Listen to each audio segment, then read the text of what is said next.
Donc, Baruch Hashem, je réitère ce que je viens de dire à l'instant. Nous avions fait la dernière fois la lettre de Ben Gurion avec le Rav Harlap pour que justement de mettre en relief, en l'honneur du Rav Harlap, ce rapport à l'amour du peuple juif et ce qui m'a permis de servir d'introduction pour commencer ce nouveau chapitre, le chapitre 4 de Oroth Israël, avec pour titre Ahavat Israël.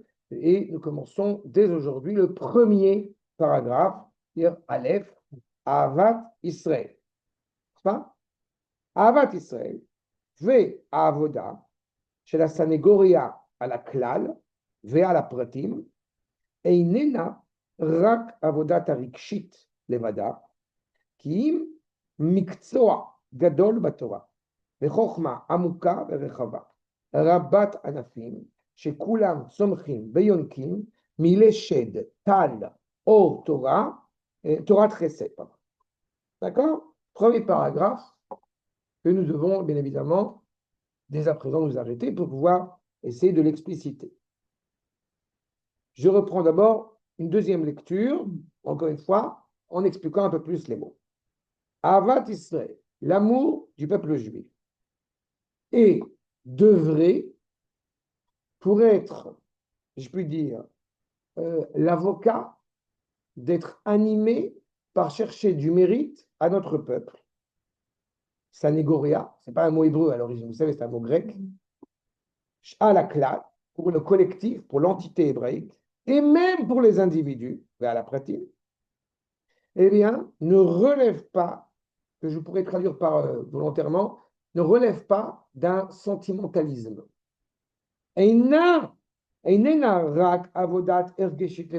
Ça ne relève pas que d'un sentiment, même d'un bon sentiment. Mais au contraire, c'est une vraie discipline dans la Torah. Comprenez bien qu'il y a mille et une raisons pour lesquelles on peut dire énormément de mal, que Dieu nous en préserve, sur certains juifs. J'ai toujours en tête deux anecdotes très importantes. La première, Manito est en voiture, quelqu'un est avec lui et commence à déblatérer sur la réalité de, encore une fois, de bon nombre de juifs en Israël même, il y avait des gens en Israël. C'était a été raconté par la personne qui était derrière dans la voiture. Et Manitou se tait pendant tout le voyage. Et en arrivant à bon port, il dit à la personne, au chauffeur qui était là, il y a suffisamment de goïms pour dire du mal du peuple juif. C'est exactement cela. Maintenant, est-ce que ça voudrait dire que, comme j'ai coutume de l'indiquer, qu'on ne peut pas avoir un esprit critique à l'égard d'un certain nombre de juifs? La réponse est oui, à une seule condition. Première condition, d'abord, une nuance entre un homme public et un homme privé. Quand je dis un homme public, c'est un homme qui a des responsabilités publiques. Pas? Et d'autre part, à la seule condition que nous ayons des manches à relever ou baisser, ça dépend si vous parlez en hébreu ou en français, mais pour œuvrer. Ce qui m'est profondément insupportable, c'est ce que j'appelle les râleurs de salon. C'est-à-dire, on râle, mais on ne fait rien. J'ai de plus en plus, entre parenthèses, de mal à supporter dans des repas, etc., les discussions autour de ce que doit faire le chef d'état-major et de ce que doit faire le Premier ministre. Ça m'insupporte de plus en plus parce que, un, je ne suis pas Premier ministre, deux, je ne suis pas chef d'état-major. D'accord? Mais je ne sais pas si vous avez eu l'occasion de fréquenter ce genre de réalité, mais ça existe, quoi. Tout le monde sait. Il y avait quelques années de cela, je me rappellerai toujours. Il y a des années de cela, il y avait une table, même familiale, mais au sens large du terme, de familles qui venaient de France, etc., et qui, évidemment, ont tous un avis sur comment l'État d'Israël doit être géré. Et je me suis permis de rappeler, vous savez qu'à cette table, il y en a un seul qui est allé à l'armée. C'est moi. D'accord? Et je n'étais pas combattant. Je n'ai pas cette prétention d'être combattant, mais ça me paraissait cohérent de le dire. Parce que je suis allé en Milouim jusqu'à il y a encore 10 ans, c'est plus de Milouim maintenant, mais jusqu'à il y a encore 10 ans, j'allais en Milouim tous les ans. Donc je suis impliqué, je suis acteur dans cette réalité-là. Et tout en étant acteur, il ne me viendrait pas à l'idée de faire une généralité sur tel ou tel. Est-ce qu'on peut être crétin avec une kippa? Est-ce qu'on peut être intelligent sans kippa? Oui. Est-ce qu'on peut réellement aimer la Torah avec un Streimel? La réponse est oui. même dans la critique plus ou moins virulente que nous pouvons avoir à l'égard de nos compatriotes, ils sont d'abord et avant tout motivés par un amour inconditionnel. Et on ne peut pas avoir cet amour si on n'est pas percé de manière, dirais-je, abondante, profonde à l'égard de la Torah. Ce qu'a dit le Rav, c'est Mikzoa Gadol Batorah. Aimer Israël, ça relève d'abord d'un ensemble de préceptes qui sont énoncés et édictés par la Torah. On n'a pas dit Ve'afta et Racha, mais Ve'afta les Racha. C'est pour ça qu'on dit inconditionnel. Justement, mais j'insiste sur le point, le détail que je viens d'apporter ici parce qu'il est sémantiquement fondamental. On parle de l'amour de celui qui n'est pas juif, mais qui a un comportement droit, Avat Ager, Ve'aftem et Agerim. En revanche, on dit Ve'afta les Racha. Les n'est pas un COD, n'est pas un complément d'objet direct. C'est que l'intériorité de mon prochain, j'y suis intimement rattaché de par mon intériorité. C'est comme si je vous disais que l'amour d'Akadosh Baruch Hu passe dans mon rapport au visage de l'autre. Ceux à qui ça rappelle quelque chose, tant mieux. Ceux à qui ça ne rappelle pas, ben, tant mieux, et tant pis pour vous. Elle est là l'origine.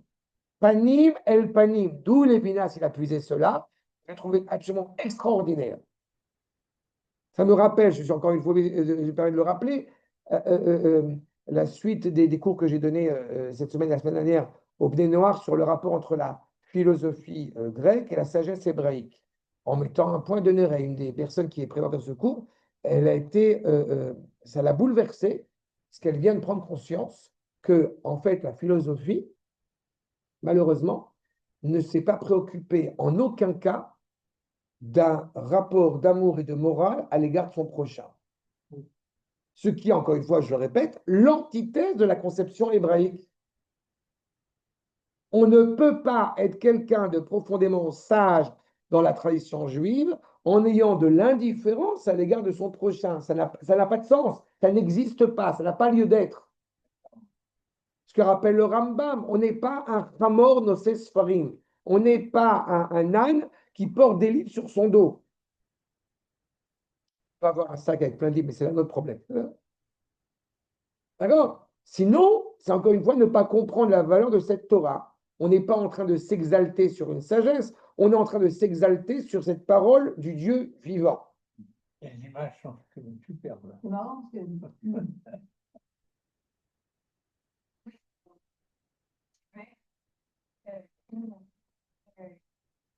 il passe en dessous il passe en dessous les livres comme ça, il frappe, il a quatre pas, en dessous des livres et il considère que c'est cailloux comme s'il les avait lus.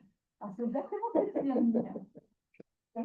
Voilà. C'est sur des Ah livres. ouais, ouais. Non, mais c'est aussi, j'aurais pas un rapport insultant, mais c'est un rapport culturel qui est très important par rapport à l'Extrême-Orient où il y a justement un autre regard là-dessus. Mais c'est ça. Et vous comprendrez que quand on dit justement Ve'afta l'eracha kamocha, alors, vous vous rappelez la semaine dernière, quand je vous ai parlé de Ben Gurion, quand il cite Ve'afta l'eracha kamocha, il a juste oublié Ani Hashem qui est après. C'est très dangereux. Et quand on dit Ve'afta l'eracha kamocha, que Rabbi Akiva dira c'est Klal Gadol Batorah, alors il y a plusieurs manières de le lire. Il y a ce qui nous semble indiqué ici, c'est-à-dire c'est un grand précepte de la Torah. Mais ce que dit Ramaïdou, c'est un Klal pour celui qui est Gadol Batorah. Tu es vraiment grand en Torah quand tu es capable d'aimer le peuple dans son entité. Et ça relève bien évidemment d'une sagesse profonde. Moi, j'aime beaucoup le peuple, surtout ceux qui sont d'extrême droite et qui ont une kippa tricotée comme la mienne et qui pensent comme moi et qui vivent comme moi. Donc, tu n'aimes pas ton peuple. Tu aimes, en réalité, comme j'aime à le dire, le Rav Wiener, une fois, il avait été demandé qu'est-ce qu'on pense concernant Anash. J'avais cité, il me semble, cette expression, Anshei Shlomenu, les gens de notre camp. Et le Rav Wiener dit c'est quoi Anash? Les gens de notre camp. Ah, mais moi, Anash, c'est tout le peuple juif. Les gens de mon camp, c'est tout le peuple juif. Ce n'est pas un rapport démagogique, c'est une vraie réalité. C'est exactement cela. Ça demande, j'insiste, une sagesse profonde pour pouvoir réellement être en mesure d'aimer Israël. Quitte, effectivement, c'est peut-être pour un idiot. C'est peut-être pour quelqu'un qui se fait avoir. Quoi, on aime ça, Oui, en parabole, c'est traduit. Les traduits. Tachanotim, tout à fait. Enfin, Les tachanotim, les supplications, où on a. on accepte. Oui, mais surtout, on prend la responsabilité des fautes aussi sur nous, puisque c'est inscrit à la langue plurielle. On n'est pas désolidarisé du peuple. C'est tout à fait dans le sens. C'est l'implication à l'échelle, encore une fois, globale. C'est le tzibour, tzadikim, bénonim et rechaim, ensemble. On n'est pas là de se porter volontaire pour être un public, hein, ce n'est pas la question. Mais ça existe, c'est une réalité. Et on se bat contre ça, et comme j'aime à le dire, on se retrousse les manches et on y va. C'est trop facile. Je travaille aujourd'hui dans plein de domaines, je continue comme ça, mais je travaille dans plein de domaines où beaucoup de gens parfois ont l'esprit critique. Ont l'esprit critique par rapport à cette investigation sur les Bnei Noach. Je découvre des gens extraordinaires. Mais comment tu peux enseigner de la pensée juive à des non-juifs? Mais il y a une volonté, c'est eux qui sont intéressés. Comment tu peux rentrer dans une école pas religieuse et enseigner de la pensée juive? Mais, votre Hachem, ce sont des juifs. Comment je peux préparer des soldats et d'autres à la conversion? Mais ils sont intéressés. Autant bien les préparer de la manière qui soit la plus cohérente. Guy me demandait tout à l'heure, est-ce que j'ai un langage différent en fonction des gens? Non, mais il est évident que je vais mettre l'accent sur certaines choses et peut-être moins sur d'autres en fonction des gens avec qui je parle. Mais je ne vais pas changer mon discours. Sinon c'est de la démagogie. Sinon, je ne suis pas cohérent. Ça, je pense, surtout quand tu parles du christianisme. Ah non, non, non, au contraire. Les Bnei Noirs sont encore plus virulents que moi par rapport au Brésil. Donc ça va. Alors, tout ce qui est élection, c'est contraire à l'unité, à l'amour du peuple. Non, mais parfois on peut dépasser les limites. Parfois on peut dépasser les bornes. Je ne me verrai absolument pas, et vraiment je le pense sincèrement, je ne me verrai pas dire je ne sais pas, comment on dit, celui qui est à la tête de l'opposition, je ne me verrai pas dire qu'il crée. En aucune manière. Non. En aucune manière. Et alors, qu'est-ce qu'on fait? Je suis peiné je suis en colère, il dit des bêtises, on va pas dire dans la voiture, sur le fait qu'il dit qu'il faudrait empêcher les gens qui ne vont pas à l'armée d'aller voter. Je ne sais pas si vous avez entendu cette réalité absolument abjecte. Et on lui dit, oh, alors tu vas empêcher les Arabes de voter. Non, non, les Arabes ne sont pas obligés d'aller à l'armée, mais par contre, il faut empêcher les Juifs dits orthodoxes, d'aller voter. Peu importe que je pense sur le fond du problème, mais il y a évidemment une volonté politique derrière Et qui est voilà. absolument abjecte. Voilà. Absolument abjecte. D'accord? Une fois, on en est là. C'est l'Internet chez nous. Mais, La politique. mais encore une fois, il y a des idées qui sont défendues par tel ou tel parti où il y a des points qui sont tout à fait judicieux et justifiés. Ce n'est pas la question. Mais je ne pourrais pas m'imaginer. Vous savez, il y a un exemple en plus ça qui est bien connu, c'est l'exemple de celui qui est à la tête du parti de Meretz. Il y a des années de cela, il s'appelait Yossi Sarid. Qui n'était pas quelqu'un de vraiment, pour qui j'avais un profond respect, on va dire, un profonde affection. Et bien, malgré cela, vous savez qu'il y a une yeshiva qui est à Kiryat Shmona, qui était tenue, un peu il est malade maintenant, mais qui était tenue par le Rav Sfania Drori, et Kiryat Shmona, le Rav Sfania Drori, celui qui a fait en sorte que cette yeshiva elle soit montée, c'est lui, qui était le parti d'extrême gauche, anti-religieuse, que vous voulez, qui a fait en sorte que cette yeshiva, d'abord, elle existe. Ce que je vais vous dire par là, alors évidemment, c'était un féru des accords d'Oslo, etc. Donc, on est tous d'accord pour dire que, pas, mais en contrepartie, il est évident que quand il décède, je ne me réjouis pas. Je n'ai pas dit que je m'en attristais de l'autre côté, mais je ne m'en réjouis en aucune manière, à la différence de Sinoir ou de qui vous voulez, là, vous dire. Mais c'est justement parce que nous sommes animés par cet amour d'Israël. D'accord? Encore une fois, qui prend sa source, j'insiste, dans la Torah, dans sa profondeur. Chokhmah, okay? Et je vous rappelle que Chokhmah, ce n'est pas, justement, c'est le sens optimal de la sagesse. Koach ma, c'est la force qui nous rattache à l'essence même des choses. Chokhmah, amuka verechava. C'est-à-dire que plus tu étudies la Torah comme il se doit, plus tu es censé rabat anafim, avec toutes ses ramifications, plus tu fais germer en toi l'amour du peuple juif. Alors j'ai, en l'occurrence, une remarque délicate et douloureuse à vous faire partager. Dans ce cas-là, ça voudrait dire qu'à partir du moment où j'aime vraiment les Juifs, je suis intégralement rattaché à la Torah. Du coup, Ça voudrait dire que quand j'étudie sincèrement la Torah, je n'ai que de l'amour à l'égard de mon peuple. Et par conséquent, il m'apparaîtrait insupportable de pouvoir permettre à un autre juif, pour prendre cet exemple bien évidemment, de permettre à un autre juif d'être prêt à se sacrifier, à donner sa vie pour Israël, pendant que moi, je prends du plaisir à la plage de Tibériade. Ça me paraîtrait inconcevable. N'est-ce pas? C'est malheureusement ce qui s'est passé. Et c'est terrible. Et à l'inverse, je ne me verrai pas, si vraiment, mais je peux éventuellement les pardonner, mais qui n'étudient pas la Torah, je ne me verrai pas être aussi méprisant à l'égard des membres de mon peuple, sous prétexte qu'ils ont un Streimel, sous prétexte qu'ils ne s'habillent pas comme nous, ils ne pensent pas comme nous, ils ne parlent pas comme nous.